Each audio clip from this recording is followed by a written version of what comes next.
En un an, le monde arabe a connu plus de bouleversements qu'en des décennies. Premiers à chasser leurs despotes Ben Ali et Moubarak, les Tunisiens et les Égyptiens viennent d'organiser les premières élections libres de leur histoire.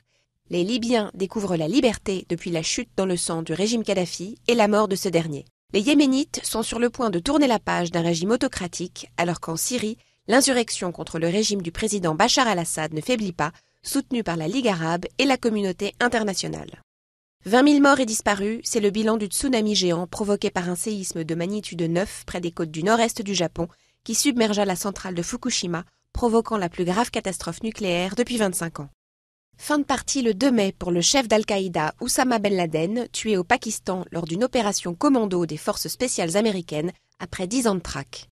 Au chapitre économie, la crise de la dette en Europe aura eu raison des gouvernements irlandais, portugais, grecs, italiens et espagnols. Quant aux États-Unis, ils se voient privés pour la première fois de leur triple A par l'agence de notation Standard & Poor's.